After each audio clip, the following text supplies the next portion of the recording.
Un lūdzu, vārds mūsu pirmajam ekspertam, Ivetei Gultmanei, pār, it kā vienkāršu tēmu, bet es saprotu, ka nebūs tik vienkārši par agrotehnikas ietekmi uz zālājiem un zālāju ražu. Jā. Apvienoju sevī gan praktisko pieredzi kā agronoms, gan zinātnieku, kas vienmēr grib saprast, kas, kur un kā un kāpēc, un arī starptautisko pieredzi vienmēr skatos un redzu un zinu, kas notiek ārzemēs, lai redzētu, no kurienes tad kājas aug dažādām idejām, kas parādās Latvijā. Pagājušajā reizē mēs runājam, ka, protams, lai nokļūtu līdz skābarībai, ir vajadzīga kvalitatīvs zelmenis, un, lai ierīkotu kvalitatīvu zelmeni, viss sākās ar zālāju sēju, un šīs dienas lekcija, es maz bišķiņ te kamēr iemodēšos, ir par zālāju sēju. Tas ir pats būtiskākais, jo kamēr nav iesēts, pareizi iesēts, un iesēts tas pareizākais, tikmēr mēs arī nevaram domāt par skābarību. Klasiskā zālāju sēja ir vidēji no 20 līdz 35 kilogramiem uz hektāru, atkarībā no tā, ko sēj, kur sēj, un no maisījumu sastāva, no augsnēm un tā tālāk. Un šīs te izsējas normas nav tā vienkārši izdomātas, viņas jau ir daudzu gadu garumā, un es droši teikšu jau pat 100 un vairāk gadu garumā ir pētījuši gan zinātnieki, gan praktiķi, un viņas ir radušās no katras sēklas lieluma, svara. Attiecīgi pēc svara arī veidojās kilogrami uz hektāra. Šeit jūs redzat 1000 sēklu masu dažādām sugām, protams, ne visām. Un attiecīgi, cik tad tīrsējā būtu katra suga jāsēj kilogrami uz hektāru, un redzat, kad, sākot no 5-6 līdz pat 30 vai pat varētu būt arī 35 kilogrami uz hektāru. Un šo te kārtību, pagaidām neviens tā īsti apstrīdējis nav. Bet tad pēdējos gados no ārzemēm mums ir nākusi tāda, tendence vai mode vai ieteikumi par palielinātām izsējas normām. Ja standarta ir apmēram no 20 līdz 35 atkarībā no sugas, tad šeit jau tika ieteikts 50 un pat 60 kilogrami uz hektāru. Un rodas pamatots jautājums, vai patiešām tam ir nozīme, vai tas darbojās, vai šī lielākā izsējas norma ved uz augstāku ražu vai uz labāku kvalitāti. Un savukārt, ja mēs lietojam zemāku izsējas normu, šeit zem zemāka, es domāju, mūsu sen pierasto izsējas normu, vidēji ap 30 kilogramiem uz hektāru, vai tad iegūtā raža ir zemāka un vai iegūtās ražas kvalitāte ir sliktāka. Kā pamatojumu skatoties un pētot literatūru, viņas nemaz tik daudz par izsējas normām nebija. Tāds galvenais vadmotīvs bija tas, ka it kā lielāku, augstāku ražību mēs neiegūstam, jo ir auga savstarpējā konkurence un attiecīgi arī dzinumi veidojās smalkāki, līdz ar to lielāka izsējas norma, vairāk dzinumi smalkāki un gala rezultātā raža nepalielinās. Par kvalitāti vispār nebija daudz datu, un tā rezultātā nekas cits neatliek, kā pašiem taisīt izmēģinājumus un pētīt, kas un kā. 23. gadā tika iesēti, un 24. gads daudzgadīgajām zālēm tas bija pirmais izmantošanas vai pirmais ražas gads. Pirmais bloks mums bija ar niedru auzeņu maisījumiem, un pie reizes, ja jau reiz mēs pētam izsejas normu, tad nolēmām papētīt vēl vienu faktoru, kā ir tad, ja mainās procentālais sastāvs. Šī gadījumā attiecīgi niedru auzene. Pārējais ir fons, kas ir līdzvērtīgs, ekrānā redzat. Un šeit mums bija kā iespēja, kā kontrole izmantot ārzemju piedāvāto maisījumu Nutrifiber, kurš tiek pozicionēts kā ļoti kvalitatīvs maisījums, ļoti augstražīgs un ar izcili labu kvalitāti. Un jautājums arī nedaudz, kāpēc niedru auzene? Vairākus gadus atpakaļ, jau krietni daudz, ir selekcionētas auseņairenes, lai apvienotu auseņu un aireņu labākās īpašības, no airenēm kvalitāti, no ausenēm izturību, bet ja par aireņu tipa auseņa airenēm viss ir ok un tās ir ieņēmušas savu vietu tirgū, tad par auseņu tipa auseņairenēm tas jautājums ir tāds diezgan slidens. Viņas šo te savu, nav attaisnojuši šo te savu uzstādījumu, nav šīs te kvalitātes, izturība arī ir zemāka, un tāpēc Eiropā jau pēdējos 10 gadus šī te niedru auseņu tipa auseņairenēm mode krītas, pieprasojums krītas, savukārt atkal tiek saulītē pacelta niedru ausene, kurai ir pietiekami laba kvalitāte, labs cukura saturs, un ja viņu laicīgi novāc arī pietiekami augsts proteīna saturs un augsta raža. Tāpēc niedru ausene mēs atkal skatāmies uz tādu tā kā aizmirstu sugu un pētam viņu. Un kādi tad ir pirmie izmēģinājumi rezultāti pirmajā ražas gadā?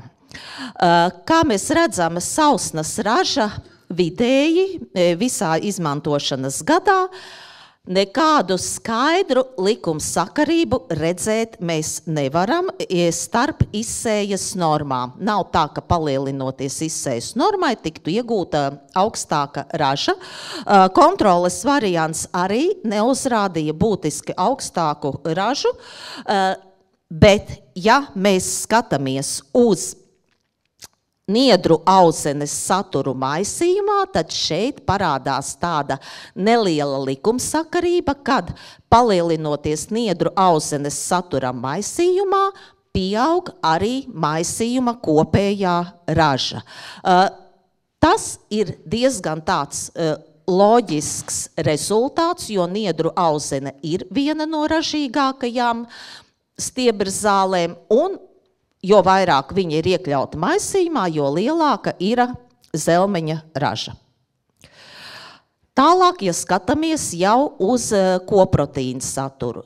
Izmēģinājumā tika noteikti ļoti daudzi kvalitātes rādītāji. Šeit es pieskāršos tikai tādiem dažiem. Koprotīns ir tas, ko mēs mēģinām iegūt ar zālaugiem lobarībai. Tas zālaugi ir viens no lētākajiem proteīna ieguves avotiem lobarībai, tāpēc uz proteīnu mēs skatāmies zālaugu zelmeņos. Un kā redzam, nekādu konkrētu likumsakarību ne starp izsējas normām, ne starp niedru ausenes saturu maisījumā mēs neredzam. Pirmajā ražas gadā koprotīna saturā sausnā. Bet, ja mēs paskatāmies jau pa pļāvumiem, tika veikti 4 pļāvumi, un uz pļāvumos, katrā pļāvumā uz koprotīna saturu, tad jau tādas nelielas likumsakarības izveidojās, un viņas ir arī tādas, kas nav pretrunā ar iepriekš zināmo pļaukopībā. Pirmajam pļāvumam koprotīna saturs ir zemāks, salīdzinot ar vēlākajiem pļāvumiem. Šeit nedaudz tā pretrunā bija pēdējā pļāvuma, kad arī uz pēdējo pļāvumu koprotīna saturs samazinās, bet gribu pievērst jūsu uzmanību, kad kopēji no 16 līdz 18% gandrīz vai tīrās stieberzāļu maisījumā, tur bija tikai 10% āboliņu klāt. Šis koproteīna saturs ir ļoti labs, un man praktiski nav nekādu argumentu, lai teiktu, ka niedru ausene ir slikta. Kāpēc par 4. pļāvumu? Šeit es ieliku attēlu no pagājušā gada, 25. septembra. Mēs gaidījām lauka dienas Skrīveros, un tāpēc neveicām pļāvumu agrāk. Un šis arī varētu būt viens no iemesliem, kāpēc pēdējam pļāvumam ir tāda zemāka koproteīna saturs sausnā, jo mēs attēlā varbūt netik ļoti, bet var redzēt, kad augi jau sāk dzeltēt un atmirušās augu daļas sastāda, pietiekami lielu procentu nopļautajā zāles masā, un tas, protams, pasliktina pļāvuma kvalitāti. Vēl gribu vērst jūsu uzmanību, kā jau es minēju, es esmu arī zinātniece.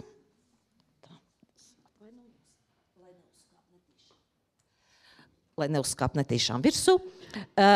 Izmēģinājumi tika iekārtoti 3 atkārtos randomizētā schēmā, lai nebūtu tā, ka viens konkrēts maisījums vai variants būtu vienādi kaut kādā augsnes pleķī, un tas ietekmētu augsnes stāvoklis konkrētajā vietā, ietekmētu rezultātus.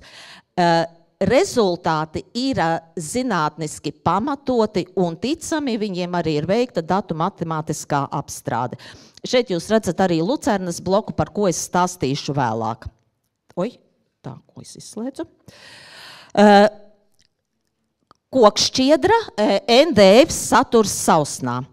Arī šeit nekādu būtisku likumsakarību ne starp procentālo sastāvu, ne starp izsējas normām redzēt nevar, ir tādi smuki līkumiņi, un ja jūs redzat rezultātos, viņi ir diezgan līdzvērtīgi. NDF saturs tur no 38 līdz 56, tur nav pārāk lielas svārstības.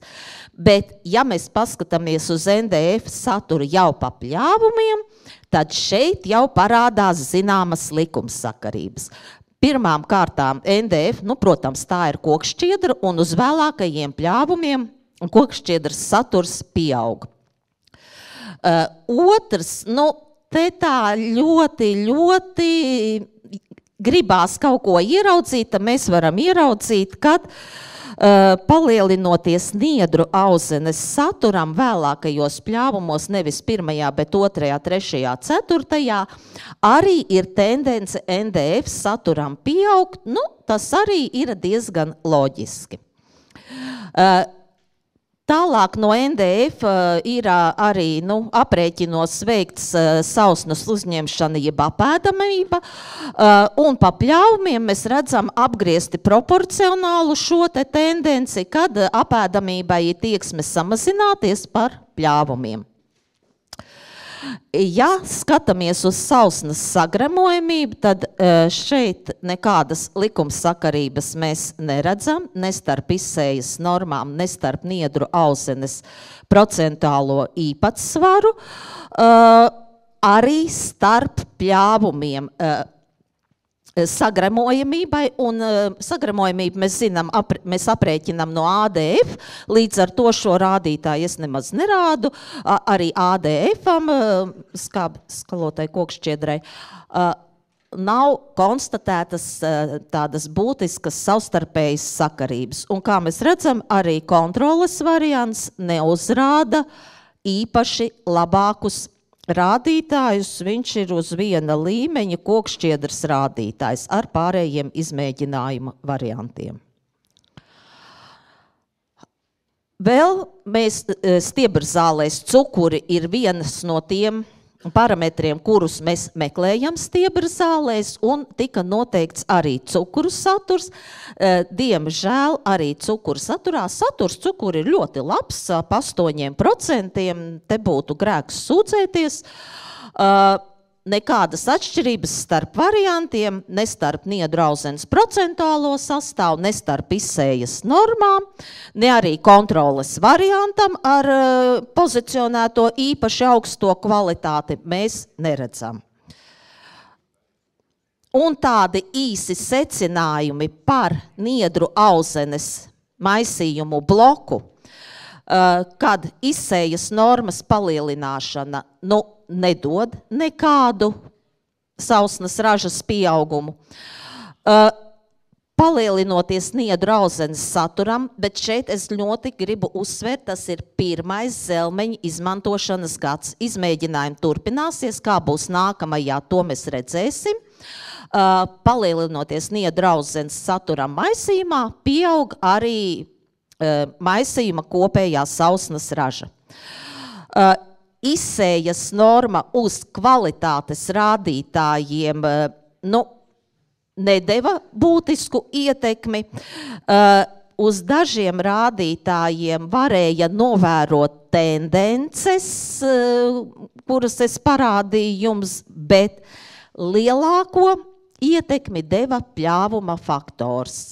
Pļāvums, ko es vienmēr uzsveru visiem lauksaimniekiem. Laicīga pļaušana jums nodrošinās daudz augstāku ražu, nekā izcilākā šķirne, kuru jūs iesēsiet. Jā, jūs, protams, varat sēt ļoti labas šķirnes, bet ja jūs nopļausiet 3 dienas par vēlu, viss šis jūsu ieguldījums būs vējā. Un kā jau minēju, kontroles variants neparādīja to savu augsto kvalitāti salīdzinot ar parastajiem maisījumiem, kuri veidoti Latvijā. Maisījumiem, kas tika izmantot izmēģinājumos, tika izmantotas Latvijas vietējās šķirnes, tās, no kuras mums ir pieejamas. Niedru auzenei Latvijā selekcionētas šķirnes nav, tur mēs izmantojām Čehijas selekcionēto šķirni, kas ir ļoti populāra Eiropas tirgū Kora. Otra šķirne varētu būt ļoti izplatīta niedru auzenes šķirne Fauna, bet mēs izmantojam vienkārši to, kas konkrētajā gadā mums bija pieejama Latvijas šķirnes sēklām tirzniecībā, kā teikt, kas ir pieejama pilnīgi visiem, klasiska niedru auzenes šķirne. Un vēl jau es esmu runājis par šiem te rezultātiem tā nedaudz šogad riņķī, un jau dzirdu sāk parādīties pretēja tendence no dažiem firmu pārstāvjiem, kuri tagad saka tiem, kam ir dārgas šķirnes tirzniecībā, viņi saka, nevajag jau sēt tos 30 kg uz hektāru, sējiet mazāk, sējiet 20, jums tās izmaksas uz hektāru būs tādas pašas. Lieciet mazāk. Nē, šī izmēģinājumā mēs runājam par normālu izsējas normu un salīdzinām paaugstinātu izsējas normu. Mēs nepētam, kā ir, ja mēs samazinām izsējas normu zem oficiāli ieteicamās izsējas normas. Un stiebrzālēm izsējas norma stiebrzāļu maisījumiem ir no 30 līdz 35 kg uz hektāra. 25 tas jau ir ļoti maz, 25 var sēt pie ļoti ideāliem apstākļiem. Būs līdzekļi, būs laiks, iespējams citus gadus mēs taisīsim jaunu izmēģinājumu, kas notiek tad, ja mēs ejam oficiālā izsējas norma un samazinātās izsējas normas. Bet uz doto brīdi šādu secinājumu lūdzu neizdarīt un nebraukt zem ieteiktajām klasiskajām izsējas normām. Nākamais bloks par lucernu, par tauriņziešiem. Šeit mums bija ļoti svarīgi izpētīt, cik tad īsti tie tauriņzieši ir. Tagad mums ir subsīdijas, mums ir vajadzīgi 50% tauriņzieši, kā tad īsti ir ar tiem tauriņziešiem. Lucerna 30, 50, 70%, pārējais vēl ir pielikts klāt āboliņš un stiebrzāles. Kontrols variants šeit nav. Līdzīgi kā ar niedru auseni, arī šeit sausnas ražā vidējā mēs neredzam būtiskas likumsakarības ne starp lucernas procentālo saturu maisījumā, ne arī starp izsējas normām. Bet, ja mēs paskatāmies uz pļāvumiem, mēs, protams, redzam klasiku. Tā ir Latvijas klasika. Pa pļāvumiem sausnas ražas samazinās. Pirmajā pļāvumā mēs iegūstam lielāko ražas daļu, un attiecīgi vēlākajos pļāvumos sausnas raža samazinās. Samazinājums ir ļoti atkarīgs no laika apstākļiem. Ir bijuši gadi, kur 3. vai 4. pļāvumi ir būtiski lielāki par vidējiem, bet no 24. gadā bija šādi rezultāti. Un šim te ražas sadalījumam mēs arī, protams, arī Niedrauzenē mēs skatījāmies botānisko sastāvu, bet lucernas maisījumiem tas ir daudz svarīgāk. Šeit mēs redzam vēl vienu klasiku, kas ir pamatota pļaukopības zinātnē, kad lucerna pirmajā pļāvumā ir mazāk zelmenī, un tās īpatsvars vēlākajos pļāvumos pieaug. Vēl vienu svarīgu lietu gribu jums parādīt. Maisījuma sastāvos ir iekļauts sarkanais āboliņš. Visos manis veidotajos maisījumos ar lucernu es obligāti lieku iekšā sarkano āboliņu. Un šeit jūs arī redzat tam pamatojumu, kad pirmajā pļāvumā, pirmajā ražas gadā praktiski pusi no tauriņziežiem sastāda āboliņš. Pēc tam jau parādās lucerna, viņa un aiziet. Vēl izmēģinājumos šis te āboliņa īpatsvars varbūt pat ir mazāks, jo tomēr lauki bija labi sagatavoti ražošanā, tā tas vienmēr nav. Un āboliņš aizņem to vietu, kur lucerna negribēja saukt, un lai neveidojās tukši laukumi zelmenī, šī āboliņa klātbūtne maisījumos ar lucernu ir ļoti, ļoti būtiska. Un, ja mēs skatāmies uz koproteīna saturu, tad šeit starp izsējas normām nav būtiska sakarība, bet mēs redzam sakarību starp lucernas īpatsvaru maisījumā, kad starp 30% un 50%. Palielinot jau no 50 līdz 70, šeit tā atšķirība jau vairs nav, kaut gan arī 1% koproteīna, šeit tā bultiņa ir vairāk pievilkta, tāpēc, ka man ļoti gribās redzēt kādu likumsakarību. Praksē ražošanā šo 1%, tā. Ja mēs skatāmies pa pļāvumiem, šeit arī nāk laukā klasika. Pirmajā pļāvumā koproteīna saturs ir zemāks. Gandrīz vai tā kā šeit sēž studenti, man gribētos uzdot jautājumu, vai kāds zina pateikt, kāpēc? Labi, laiks ierobežots, atbildi negaidu, atbildu pati. Tāpēc, ka pirmajā pļāvumā tomēr visi zālaugi iet uz ziedēšanu, stieberzāles iet pārpošanā, arī āboliņš un lucerna veido cietākus stiebrus, un tāpēc arī ir vairāk kokšķiedru un zemāks koproteīna saturs. Un vēl viena būtiska lieta, kad pirmajā pļāvumā bija skaista sakarība starp lucernas īpatsvaru maisījumā un proteīna saturu. Kā pēc grāmatas, zemāks lucernas saturs, zemāks proteīna saturs. Un vēl viena lieta, ko es gribu atgādināt, atceramies par ražas sadalījumu starp pļāvumiem. Mums, kad mēs vācam skābarību, lielāko ražas daļu sastāda pirmais pļāvums. Tāpēc lūdzu neliekam to mazāko lucernas iespējamo saturu, tomēr šie te 50%, un te man jāsaka, tā ekoshēma ir, nezinu, vai zinot vai nezinot, tomēr ir trāpījusi tanī pareizajā robiņā, un šeit ir pat pamatojums arī nedaudz palielināt virs 50%, jo jūsu kopējā ražā tas koproteīns pamatu veidos pirmais pļāvums, un jo augstāks tur būs šis proteīns saturs, līdz ar to arī jums būs kvalitatīvāka šī skābarība. Un Tas ir atkarīgs no zelmeņa maisījuma sastāva. Tālāk, ja mēs skatāmies jau uz sagremojamību, tad te ir atkal vilnīši un nekādu likumsakarību konkrētu redzēt nevaram. Nu, ja ļoti gribās, tad tur var teikt, ka palielinoties lucernas saturam maisījumā, sagremojamība nedaudz samazinās, nu tas ir arī loģiski. Tauriņzieži mums neizceļās ar augstiem sagremojamības rādītājiem, tos mums dod stiebrasāles.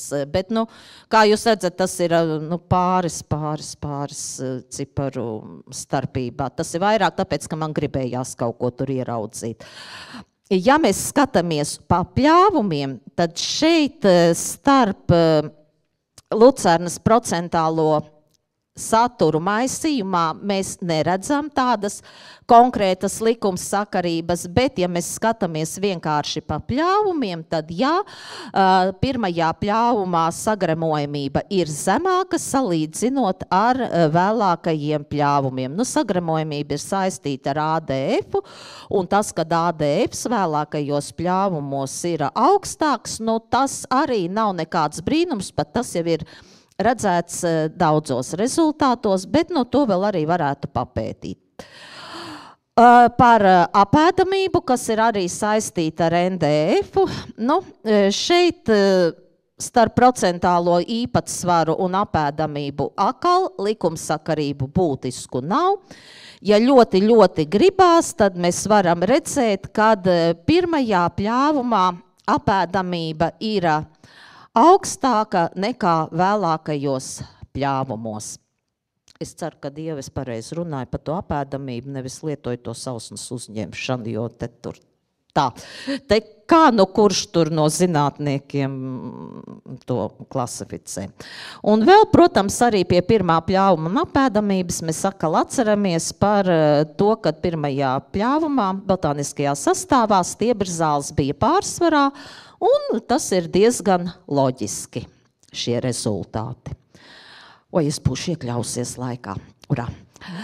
Un secinājumi par lucernas maisījumiem.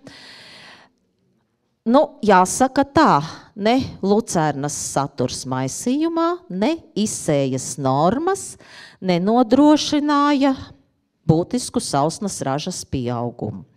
Par kvalitāti runājot, jā, 30% lucernas ir tīpaši, ja mēs runājam par koproteīnu saturu, tad bija jūtama starpības starp 30 un 50% lucernas īpatsvaru zelmenī. Kopējā ražā starp 50 un 70 kopējā ražā nebija, bet pirmajā pļāvumā bija, un tas ir ļoti būtiski. Pārējiem, šeit es esmu uzrakstījis tos visus rādītājus, kādi ir noteikti, viņu bija daudz.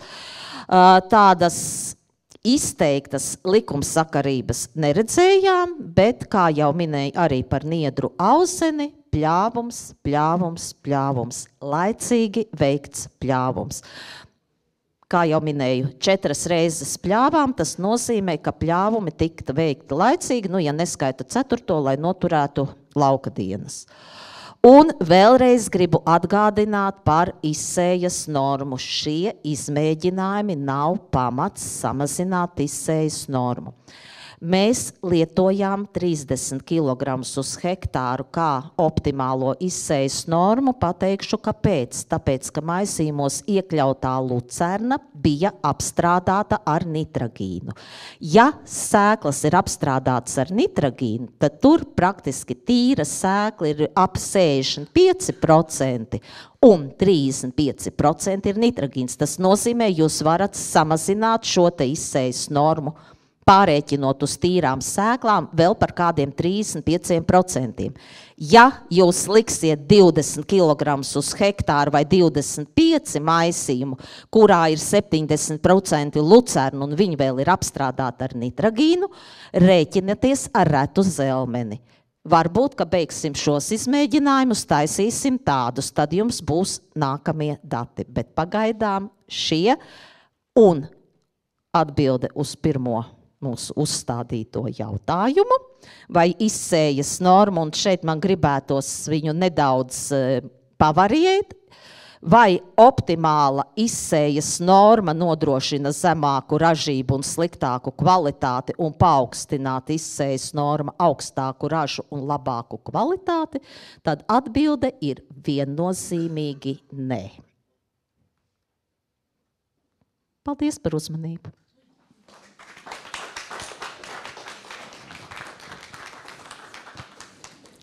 Jā. Pie tik skaidru secinājumu diezgan grūti laikam vēl ir uzdot kaut kāds papildinošos jautājumus, bet Indulim ir jautājums. Jā, tā kā Iveta ir bijusi ļoti kompakta, tad tu vari droši uzdot. Tāds īsts un konkrēts. Ja ir apstrādāta tā lucernas sēkla ar nitrogīnu, viņi tiek arī skarificēta? Vispār, kā tagad pēdējā laikā tiek? Nē. Tirgu ir pieejams 2 veidu lucernas. Viena, kas ir apstrādāta ar nitrogīnu. Protams, vēl minimāli tur vēl pie tā nitrogīna piemet klāt mikroelementus un vēl viskaut ko, teiksim tā, apstrādāta. Bet pamats tam visam ir nitrogīns. Es vēlreiz atkārtošos, es stāvu un krītu par to, kad ir jālieto lucerna apstrādāt ar nitrogīnu. Lūdzu, nepalaižties uz to. Lucerna Latvijas teritorijā ir ienācēja. Plašos mērogos mēs viņu lietojam plus mīnus 20 gadus. Tas nav pietiekami ilgs laiks, lai lucernai slāpekli fiksējošās baktērijas dabiski ieviestos Latvijas augsnēs. Šī te pati sēkla savādāk ne stratificēta, ne skarificēta, ne vēl kaut kā traumēta nav. Un cik es esmu dzirdējuši dažus lauksaimniekus mēģinot šādā veidā mobilizēt vai motivēt sēklas uz dīgšanu, nekas īsti labs nav sanācis. Tad jau tur ir vajadzīgas speciālas iekārtas, kas to izdara ļoti precīzi. Ja tas tiek darīts, kā teikt, pašrocīgi, tad ir sliktāk nekā labāk. Jā. Paldies par ļoti korekto atbildi, tā kā mēs atrodamies vidzemē. Vidzemnieki šobrīd tad saspicē ausis, jo, Ivetas rekomendācija, manuprāt, pilnīgi nepārprotam. Nepaļaujoties uz to, ka kaut kur ir bijusi lucerna. Tas nav āboliņš, kas ir tiešām bijis jau gadsimtu vairāk. Āboliņš ir mūsu nacionālais zālaugs, ne tikai 100 gadus, es domāju, krietni vairāk. Jā, tā kā nitrogīns ir atslēgas vārds. Vēl kāds jautājums? Visiem viss skaidrs, visi visu safotografēja, patur atmiņā, visi redz grafikus un tieks laukdienās. Jā, paldies, Iveta!